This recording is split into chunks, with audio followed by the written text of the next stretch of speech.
Alright, Casey, just one or two drills that we're going to just try and work at the back of the circle. Doing it up here on the roof of Mia Casa in Greystones. So it's a bit cold actually, even though it's sunny, so we'll get on with it. So really just trying to work on the back of the circle and try and just get one or two things that you can start doing to make that a little bit better. So what I see at the moment, what you're doing, is that when you're here, you're kind of throwing this arm back and diving in with your upper body. You're not really shifting the weight out to the side at all. So I'll just stand back a little more. So what we're looking for is that when you go here, so just a little bit more of a wind up. So kind of winding to about here, but not trying to turn this knee in too much, okay? So it's here, but kind of keeping this in this shape, right? So there, and then it's a drift over. So what we're really looking for is that when you're in this position, you can see the line kind of from my body, from my foot down to my head. It's all falling over this way, okay? So everything is on top of this left leg. What I see with you, it's here. So you never really, you do try to get out here a little bit, but it's more like this sort of. So we want to push you over a little bit more onto the left, okay? So it's here, and it's really leaning over, right over on top of it. So it's, so do it slowly and get the feel of it, and see, just you can make small gains at it and get better. To be honest, I'm not the best person to demonstrate because I never did this well either. So, but I think I can see it now. I can see that I couldn't do it. So it's more here, here. Now, so that's the first thing. The next drill you're going to do after that is we're going to get out here, but we're not going to go this way, we're just going to go that way. So if I start over here a little, and it's so here, okay, so get the feeling that you get onto the left and shoot across to the left hand side, okay? So it's,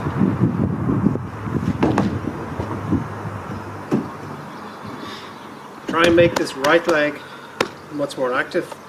On that last one of mine, it felt very dead. So it's here. Okay. And then maybe try and take it round to the front after that, okay? So getting out here and then around. So it's okay. I'm not doing that very well, but so that's really it. Just a couple of things to start. There's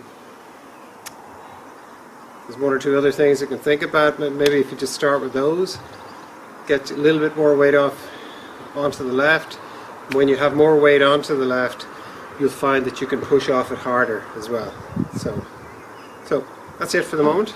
I'm going to send this on with a few other strength tips on video, and we'll catch up in a few days. Okay? Thanks.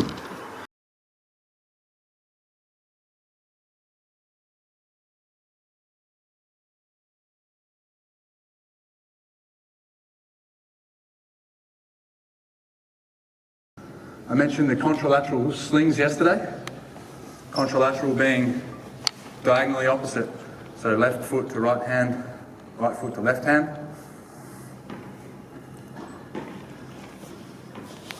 This band's a little strong. So I'll just bring it up to my hip, right here. Ideally down to the foot. Maybe I'm warmed up enough.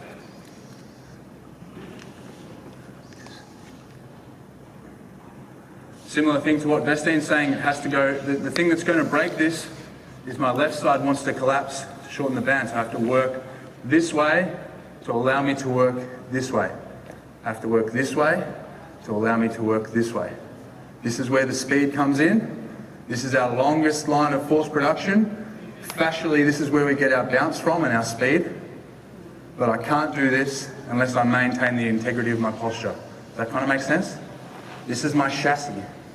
Yeah, horsepower matters because it allows you to hold posture. Questions on that? We want to create stretch patterns and reach patterns. Yeah. We want to promote this at the front. So when Fanny was throwing, create this stretch or banding for a glide. We want to create speed at the front to attack the release. We also want to create speed at the entry. So I talked about this yesterday with Tom. We need to produce speed here to conserve later in the throw and add small amounts. Could you just do some imitations just around to right foot touchdown? Just one or two. Yep. There you go. Yep, and again. Okay, this time I'm going to put my arm here. So I want to see his left arm and the first contact point on my hand, or where I'll put a stick there, even we would suspend a band across, maybe between a rack or something, and you could just drill it over and over and over, is with the right pec. This is the chest, the part of the body we want to make contact with. What we see when it's not done well is that it's the shoulder diving in and we hit this part, or the side of the body because we want to rotate left to get around. So making sure we get that straight line drive down right sector or left sector doesn't matter to me, but the drive into the middle must contact my hand with your right pec. Can we do that once or twice more? Good. Okay, now I'm going to bring it up a little. Yep. One more. Okay, thank you. Relax, no, don't apologise. You're the athlete. Questions? Small doses, none of this is maximal, so we're not looking to load this to the point of failure. You should be able to talk while you're doing it.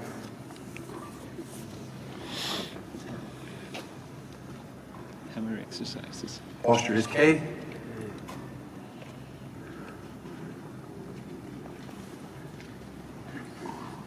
Same variations with the bar.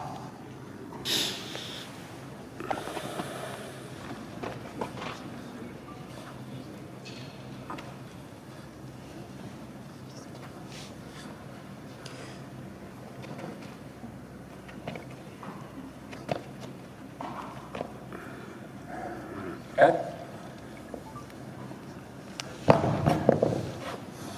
So in order to create stretch, there's an opening and a closing. So those fascial slings we saw from the overhead camera yesterday, opening motion and a closing motion. In order to get closing, you must finish the opening. Finish.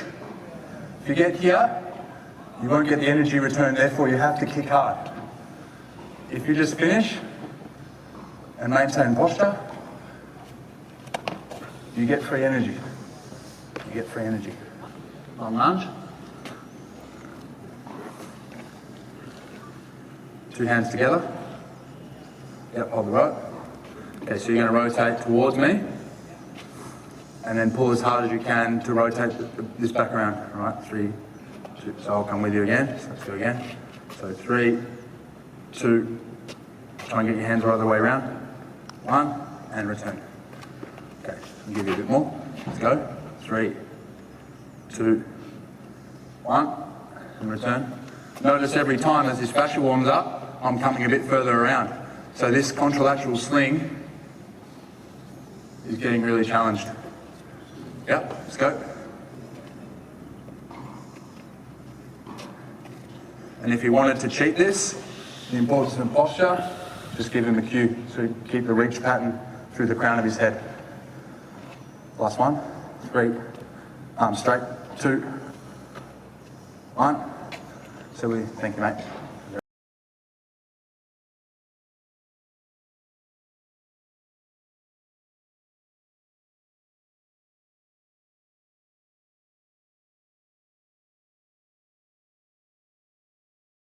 Now we're going to demonstrate the exercises we use in phase 2 of our program. The first set of exercises in phase 2 of our strength phase is the squat. The squat is the best overall exercise for strength. There's many derivatives of this exercise that can be used to develop lower body strength, and we're going to demonstrate those derivatives. The first exercise is the high bar squat. In this exercise, the athlete puts the bar high on the traps and has about a shoulder width base. The athlete will come down in a slow and controlled fashion to about a parallel position. The athlete will perform multiple repetitions, and this is a great exercise for building the quadriceps. And notice in this exercise there's more of an upright, sport-specific posture. The athlete should focus on a spot straight ahead and keeping the eyes in line with the horizon when performing this squatting exercise. The first exercise we'll show is the clean pull from the floor. Okay, the athlete's going to perform the clean pull from the floor. And this is a great developer for the lower back. And notice that the athlete keeps the arms straight and performs the most explosive part of the second pull in the clean exercise. A real sport-specific exercise. Notice the athlete is in the same position as they are when performing the vertical jump.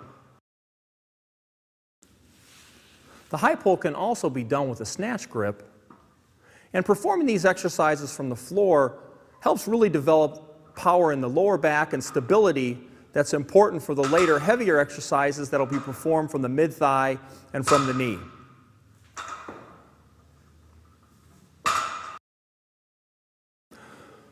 As we progress later in the season, we'll change the level of our high pulls to meet the demands of the more sport-specific, explosive nature of most of our sporting activities. Now we're going to demonstrate the high pull from the knee level. The athlete will grip the bar very similar to the power clean in this exercise, and the feet are shoulder width apart. The bar will be at the knee level, which will allow the athlete to use a little bit more heavier weights as we've changed the angle and position of the bar.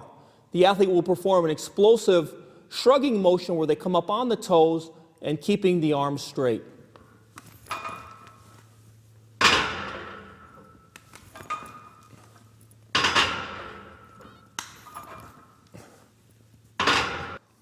The last exercise in our high pull series is the mid-thigh high pull. In this exercise, the athlete can handle very heavy weights as the bar is now in the mid-thigh position. This position is the most explosive part of the power clean exercise, and this is a great exercise to do when you really want to overload your athletes and develop as much explosive power as possible without the wear and tear of racking the bar that sometimes happens in the power clean. The athlete will get under the bar, keeping the bar as close as possible, and then the idea is an explosive shrugging motion where the athlete extends at the hip and comes up on the toes.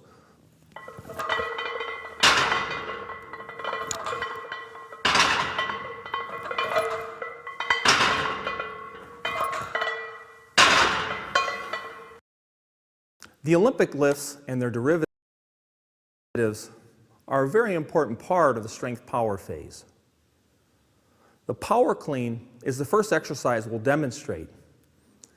As we begin the season, we start the power clean from the floor, and the only thing different is we will not drop all the way underneath the bar in the full squat similar to the Olympic lifters, but the athlete will catch the bar in about a quarter squat position. I'll demonstrate the power clean from the floor.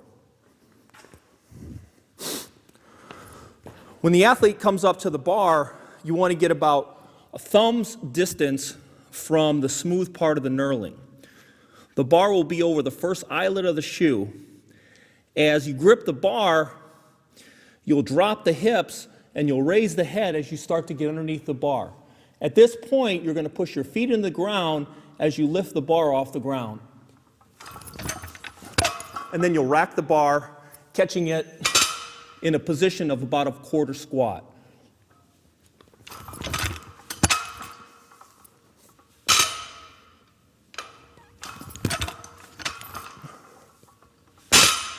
The next exercise is what I call the three-quarter clean. And in this exercise, the athlete will take the first rep from the floor, And then we'll bring the bar only down slightly below the knees in between each rep.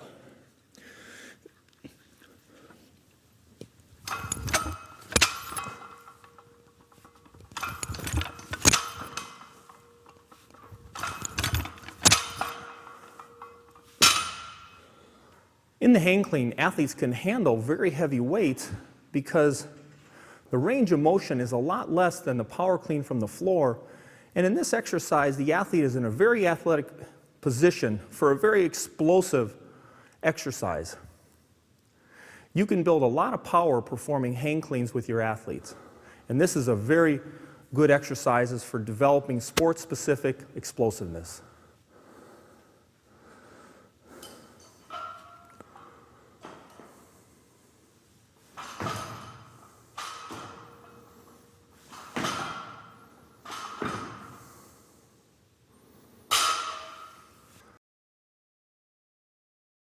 Are another way to develop sports. The first exercise is the push press. In this exercise, the athlete will perform a pressing motion and they will use an explosive thrust of the hips and legs to get the bar to about eye level and then finish the exercise with a press.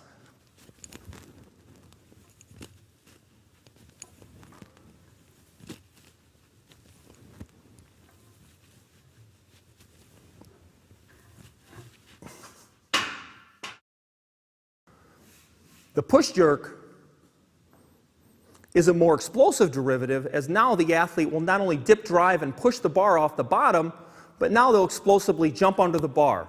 The athlete will take the bar off, dip drive, and then explosively drop underneath the bar.